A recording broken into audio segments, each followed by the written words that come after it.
are many people who have the limitations in their minds, who have lost that fire in their eyes. You aren't given any breaks in life. You make them for yourself. We are all being tested in life. And how you face that test determines the rest of your life. There's a lot of times where I don't know how I'm gonna move forward, but I ask myself one question: can you take another step? And that answer is always yes. Wherever focus goes, energy flows. So why don't we tap into that power now for your business and life? The part of beginning to get unstuck, you've got to decide that the behavior pattern that you have adopted doesn't work for you. You've got to change your strategies, and changing your strategy means reinventing your life, recreating you, and you have the power to do that. You want to take responsibility for your life. You can decide that you're going to change, that you're not going to be a wimp.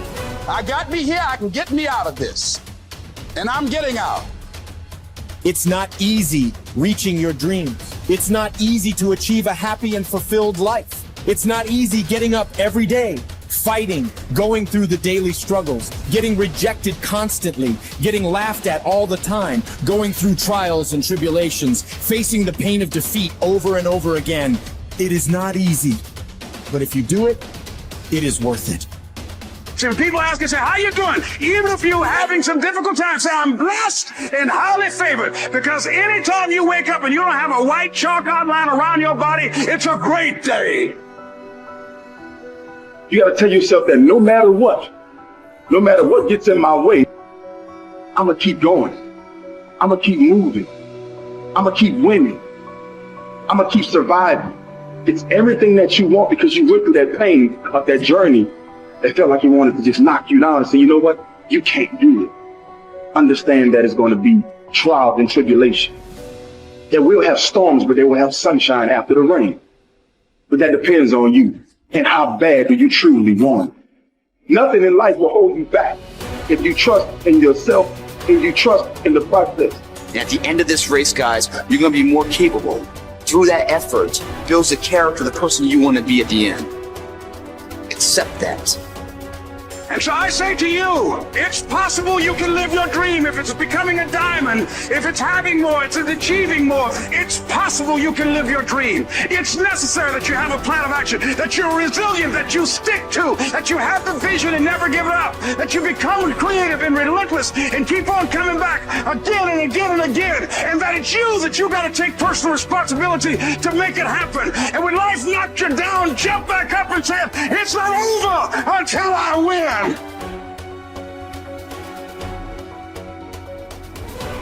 What does success look like?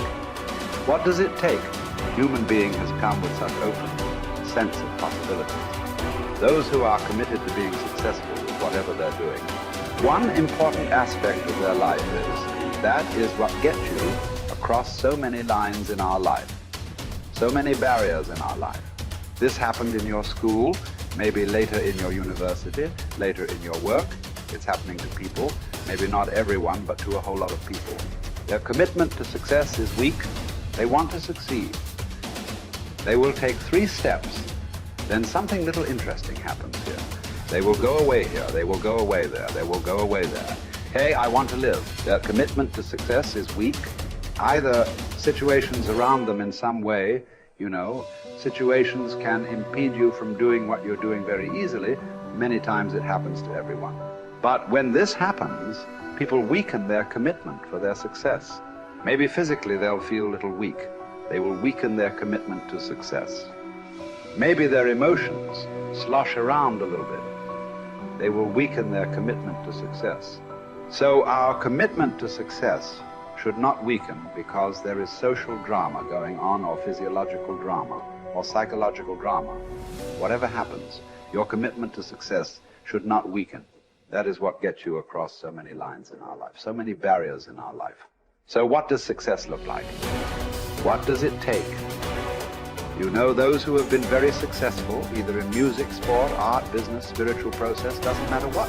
Those people never know when they ate, when they slept, when they got afternoon rest. I have not seen such a thing in my life. So those who are committed to being successful with whatever they're doing, one important aspect of their life is they're not settling down wherever it's comfortable. Because comfort will happen when they lower you to the very, very comfortable. Have you seen how comfortable they are?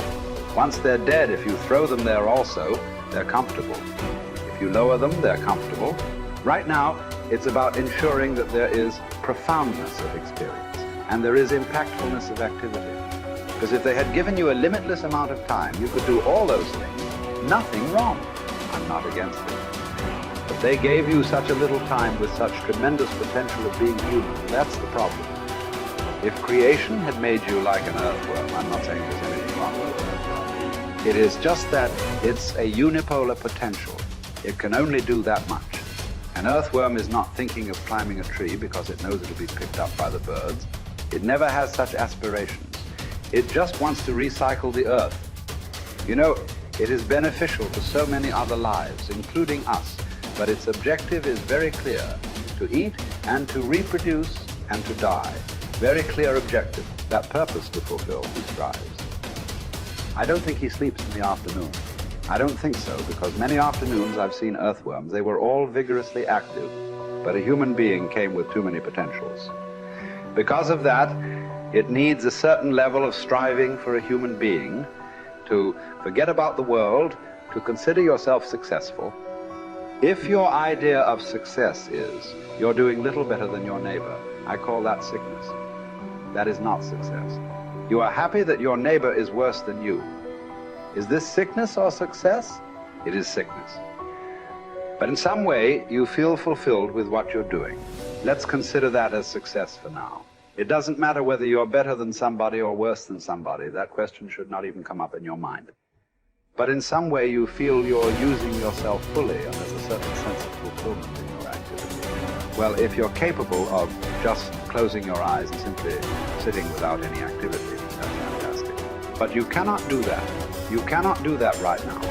In the states that you are, you can't simply close your eyes and become still.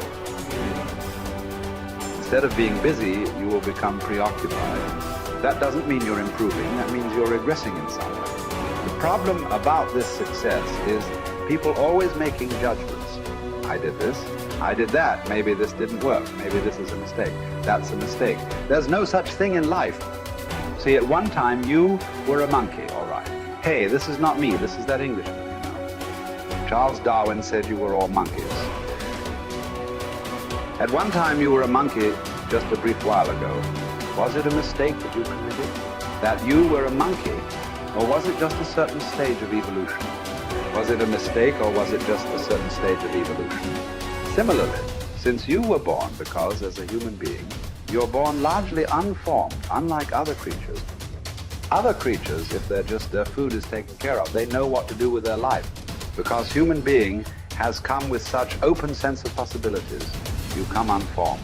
You don't come fixed. You have to fix yourself. Different people throw different types of balls at you. From all over, your parents, your teachers, the school, the neighbors and society and the world throws all kinds of things at you. To gather all this muck and make something worthwhile out of yourself is your business. That's your success.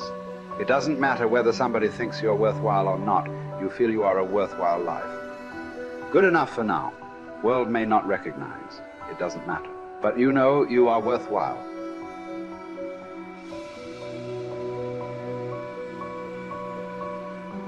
It's hard to say what the soul means metaphysically because, say beyond the confines of a single human being, we do have this sense that the soul can expand itself into something that's greater than it has been. It has this capacity for growth. And we do have the sense that the soul can expand itself to the point where it's enlightened, for lack of a better word, that it's working as efficiently as possible to transform everything that's unnecessarily painful and malevolent about the world into what's positive and good. And that it does that as a consequence of confronting the world with courage and truth. And I think that's right. And I do think that means that the soul participates in something eternal, which is the attempt of being itself to transform what's unnecessarily painful and malevolent into what's good, and that human beings actually do participate in that, and that that's part of the reason that our ancient tradition insists that we're made in the image of God. And I think that it's a mistake to underestimate the importance of that, because I don't think that you can live a life of sufficient profundity to protect yourself from being corrupted by suffering and malevolence without adopting a responsibility that's commensurate with that set of ideas. I think that you either orient yourself upward, to the star above the horizon, and try desperately to improve the structure of being, or you work at counter purposes to it and make things worse. I don't think there's a middle ground.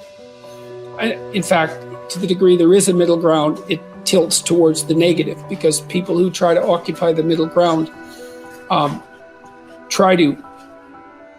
generally try to accrue the benefit, let's say, without adopting any of the risk. And that's not acceptable, not helpful. So that's a soul to me.